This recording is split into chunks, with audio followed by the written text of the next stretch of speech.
Hi hello friends ನಮಸ್ತೆ ಎಲ್ಲರೂ ಹೆಂಗಿದ್ರಿ.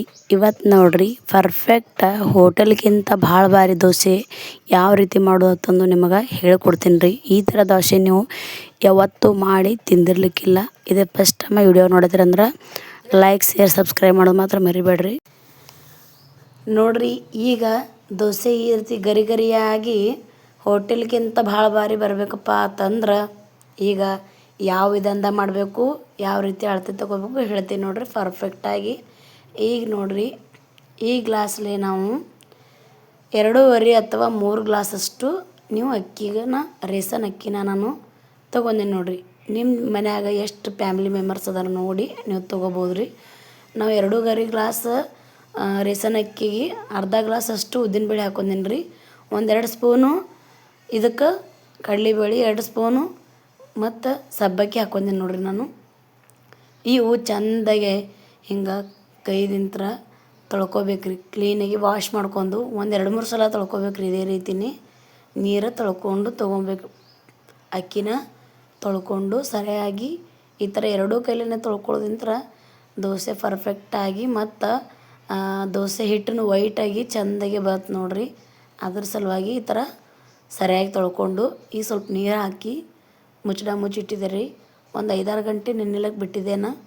ನೀವು ಥಂಡಿ ದಿನ ಏನರ ಇತ್ತಂದ್ರೆ ಥಂಡಿ ದಿನದೊಳಗೆ ಒಂದು ಡೇ ಪೂರ ನೆನೆಸ್ಬೋದು. ಬ್ಯಾಸ್ಗೆ ಒಳಗೆ ಏನರ ನೀವು ದೋಸೆ ಮಾಡ್ಲಿಕ್ಕೆ ಹಿಟ್ಟು ನೆನಿಟ್ಟಿದ್ರಂದ್ರೆ ಅಕ್ಕಿ ನೆನಿಟ್ಟಿದ್ರಂದ್ರೆ ಅವಾಗ ಒಂದು 4-5 ತಾಸು ನೆನೆಸಿದ್ರು ನಡೀತದೆ. ಲಾಸ್ಟ್ ನಾನು ಈಗ ನೋಡ್ರಿ ರಾತ್ರಿ ಮಿಕ್ಸರ್ಗೆ ಹಾಕುವಾಗ 1 ಕಪ್ನಟ್ಟು ಅನ್ನ ತೊಗೊಂಡಿನಿ ನೋಡ್ರಿ.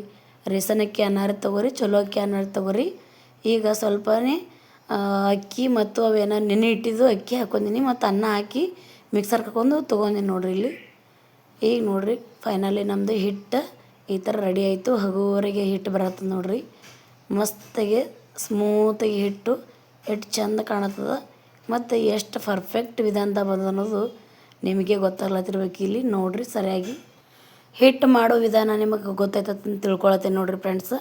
ಈಗ ನೋಡ್ರಿ ಇದು ಸ್ಪೂನ್ದಿಂತ ಕೈ ಆಡ್ಸೋದಿಂತ್ರ ಸರಿಯಾಗಿ ಮಿಕ್ಸ್ ಆಗಂಗಿಲ್ಲ. ಅದ್ರ ಸಲುವಾಗಿ ನಾ ಕೈ ಆಡಿಸಿ ತೊಗೊಂಡಿನಿ ನೋಡ್ರಿ. ಈಗ ನೋಡ್ರಿ ಈ ಹಿಟ್ಟು ರೆಡಿ ಆಯಿತು. ನೈಟ್ ನಾವು ಇದಕ್ಕೊಂದು ಮುಚ್ಚಿ ಇಟ್ಬಿಡಮ್ರಿ. ಮತ್ತು ನೀವು ಚಳಿ ಒಳಗೆ ಮತ್ತು ಮಳೆಗಾಲ ದಿನದೊಳಗೆ ಏನರ ನೀವು ದೋಸೆ ಮಾಡಂಗಿತ್ತಂದ್ರೆ ಹಿಟ್ಟು ಸ್ವಲ್ಪ ಪ್ಯಾಕ್ ಮಾಡಿ ಇಟ್ಬಿಡ್ರಿ.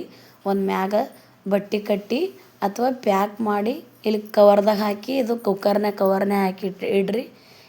ಮತ್ತು ಸೇಫ್ಟಿ ಒಳಗೆ ಇಡೋದಿಂತ್ರ ಹಿಟ್ಟು ಉಬ್ಬಿ ಬರ್ತದೆ ರೀ. ಈಗ ನೋಡ್ರಿ ಫೈನಲಿ ನಮ್ಮದು ಹಿಟ್ಟು ಬೆಳಗ್ಗೆ ಈ ಥರ ಉಬ್ಬಿ ಹಿಟ್ಟು ಬಂದಿತ್ತು ನೋಡ್ರಿ. ಎಷ್ಟು ಮಸ್ತ್ ಬಂದ ನೋಡ್ರಿ ಹಿಟ್ಟೀಗ ನೋಡಿದ್ರೆ ಗೊತ್ತಾಕದು ನಿಮಗೆ. ಹಿಟ್ಟು ಉಬ್ಬಿ ಬಂದ್ರೆ ದೋಸೆ ಕರೆಕ್ಟಾಗಿ ಬರ್ತಾವೆ ನೋಡ್ರಿ. ನಮಗೆ ಎಷ್ಟು ಬೇಕು ಪ್ರಮಾಣದಾಗ ಅಷ್ಟು ನಾವು ಸೈಡಿಗೆ ಒಂದು ಬೊಗಣಿ ಒಳಗೆ ತೆಗೆದಿಟ್ಟಿನಿ ರೀ. ಎಷ್ಟು ಬೇಕಷ್ಟು ತೊಗೊಂಡು ಇದಕ್ಕೊಂದು ಸ್ಪೂನಷ್ಟು ಉಪ್ಪು ಹಾಕಿನಿ, 1 ಸ್ಪೂನ ಶುಗರ್ ಹಾಕಿನಿ ನೋಡ್ರಿ, ಸಕ್ಕರೆ ಮತ್ತು ಒಂದು ಚಿಟಿಕೆ ಅಷ್ಟೇ ನಾನು ಸೋಡಾ ಹಾಕಿ ನೋಡ್ರಿ, ಬೇಕಿಂಗ್ ಸೋಡಾ. ಇದು ಸರಿಯಾಗಿ ನಾವು ಈ ಥರ ಮಿಕ್ಸ್ ಮಾಡ್ಕೊಂಡು ಇದು ತೊಗೊಳಮ್ರಿ. ಮತ್ತು ದೋಸೆ ಪರ್ಫೆಕ್ಟಾಗಿ ಬರ್ತಾವೆ. ನೀವು ನೆನಪಿಟ್ಕೋರಿ, ದೋಸೆ ಮಾಡೋಕ್ಕಿಂತ ಅಡ್ವಾನ್ಸ್ 1 ಗಂಟೆ ಮೊದಲೇ ಈ ಥರ ಉಪ್ಪು, ಸಕ್ಕರೆ, ಸೋಡಾ ಎಲ್ಲ ಹಾಕ್ಕೊಂಡು ಮತ್ತು ಈ ಥರ ಮಿಕ್ಸ್ ಮಾಡಿ ಸ್ವಲ್ಪ ಸೈಡಿಗೆ ಇಟ್ಕೊಂಡು ಈಗ ನೋಡ್ರಿ ಚಟ್ನಿ ಮಾಡೋಕೆ ಹುಣ್ಚಿನ್ಕಾಯಿ ನೆನಿಟ್ಟೀನಿ. ಈಗ ಮತ್ತು ಅದಕ್ಕೆ ಪುಟಾಣಿ, ಶೇಂಗಾ, ಉಪ್ಪು ಮತ್ತು ಬೆಳ್ಳುಳ್ಳಿ ಪಳಕೆ 2, ಒಂದು 4 ಮೆಣಸಿನ್ಕಾಯಿ, ಸ್ವಲ್ಪ ಕೊಬ್ಬರಿ ತುರಿ ತೊಗೊಂಡಿನಿ. ಈಗ ಚಟ್ನಿ ಯಾವ ರೀತಿ ಮಾಡೋದಂತ ನೋಡೋಣ ಬರ್ರಿ. ಮತ್ತು ಜೀರಿಗೆನೂ ಹಾಕ್ಕೋಬೇಕ್ರಿ. ಸ್ವಲ್ಪ ಜೀರಿಗೆ ಹಾಕೋದಿಂತ್ರ ಟೇಸ್ಟ್ ಬರ್ತದೆ ಚಟ್ನಿ, ಮತ್ತು ಮಸ್ತಾಗಿ ಟೇಸ್ಟ್ ಬರ್ತದೆ. ಮತ್ತು ನಿಮ್ಗೆ ಕೊತ್ತಂಬರಿ ಬೇಕಂದ್ರೆ ಹಾಕೋರಿ, ಬ್ಯಾಡಂದ್ರೆ ಸ್ಕಿಪ್ ಮಾಡಿರಿ.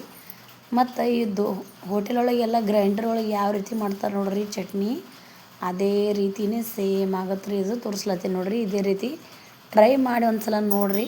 ನೀವೇ ಕಮೆಂಟ್ ಮೂಲಕ ತಿಳಿಸ್ತೀರಿ ನನಗೆ. ಇದಕ್ಕೆ ನೋಡಿರಿ ಹುಣ್ಚಿನ್ಕಾಯಿ ನಾವೇನು ನೆನೆಯಿಟ್ಟಿದೆ ನೋಡಿರಿ. ಪೂರ ಬೇಕಂದ್ರೆ ಪೂರನ ಹಾಕೋರಿಬೋದು ನೀವು, ಬೇಡ ಅದರ ರಸ ಬೇಕಂದ್ರೆ ರಸ ತೊಗೊಂಡು ಹಾಕ್ಕೋಬೋದು. ಈಗ ನೋಡಿರಿ ಸ್ವಲ್ಪ ನೀರು ಹಾಕ್ಕೊಂಡು ಈ ಥರ ರುಬ್ಕೋಬೇಕು ನೋಡಿರಿ.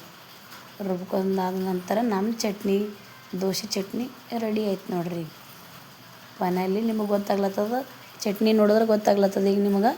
ಅದಕ್ಕೆ ಸ್ವಲ್ಪ ನಾ ಸಕ್ಕರೆ ಹಾಕ್ಕೊಂಡಿ ನೋಡಿರಿ. ನೀವು ಬೇಕಂದ್ರೆ ಹಾಕೋರಿ, ಬೇಡ ಅಂದ್ರೆ ಸ್ಕಿಪ್ ಮಾಡಿರಿ.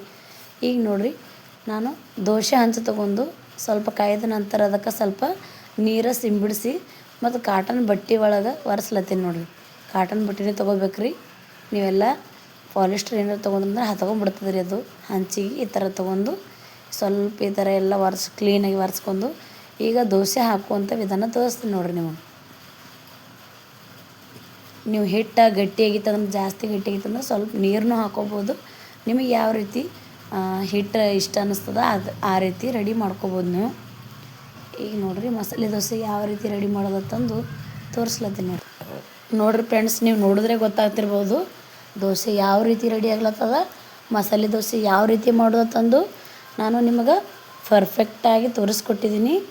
ಈಗ ನೋಡಿರಿ ಇದಕ್ಕೆ ಮ್ಯಾಗ ನೀವು ಬೇಕಂದ್ರೆ ನೀವು ಮಸಾಲೆ ದೋಸೆ ಅದು ನಿಮ್ಮ ಬಲ್ಯಾಕ ಏನು ರೀ ಅದರದ್ದು ಮಸಾಲೆ ಇದ್ರೆ ಹಾಕೋಬೋದು. ಮತ್ತು